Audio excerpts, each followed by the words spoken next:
Hey guys, so I did a video, duet video on some of the risks of vaping, and I got this comment, which I think is really thought-provoking. It's really intelligent, actually. I don't agree with all of it, but I think it's worth talking about, and also talking about a new study that sort of brings out some of these points.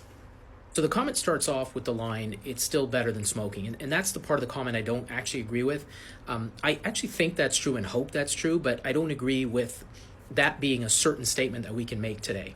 And that's one of the big concerns that a lot of us in respiratory medicine or just people in science in general have about vaping, is that it hasn't been around for long enough for us to really understand its long-term effects.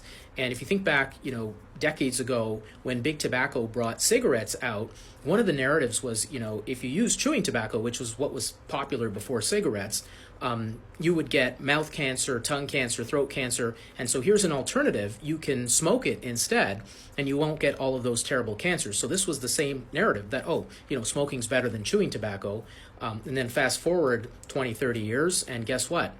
It's much worse. You get lung cancer, you get heart disease, you get bladder cancer, strokes, lung disease, the list goes on and on and on. So of course it's much worse than chewing tobacco, but people would have made statements just like this back then. So we don't know yet. We need time to understand that. There are short-term effects of vaping that are concerning. What will be the long-term effects? To be determined.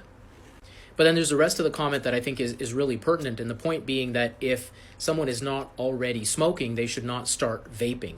You don't want to introduce a new risk to people who don't already have a risk.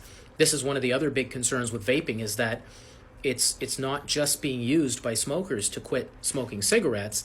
It's being started by young people, by teenagers, as a new addiction, and may also then allow them to eventually graduate to cigarettes. And that's where what we call a gateway drug, where it may introduce them to the nicotine addiction and they eventually start smoking cigarettes. But even if not, even if they continue to vape for years and years, what are the consequences of that? And so the last part of this comment is that it should be used for smoking cessation. I think it will have a role for smoking cessation. I certainly have patients in my practice who have tried desperately to quit smoking, have not had success with traditional medications that have been studied scientifically and have been shown to be effective. They don't work for everyone. And some of those patients have turned to vaping, and some have found success, not all, but some. And I generally am happy to see them off cigarettes, even if they're vaping, because I do think that it's a harm reduction strategy, though again, time will tell. And then comes the question, how effective is it for smoking cessation? And that's a question that is still sort of being figured out, and we are seeing more and more studies. This is a really important study that just came out, and it's a randomized controlled trial where they took about 1,000 people and they randomly assigned them to either get e-cigarettes to help them quit smoking, or to get varenicline, which is the most successful medication, one of the most commonly used medications for smoking cessation. It's called Champix in Canada, or Chantix in the United States, or to get the nicotine gum. And they compared these three things over a 6-month period. At the end of 6 months, how many people had effectively quit smoking. And what they found was that the e-cigarettes were just as effective as that varenicline or that Champix.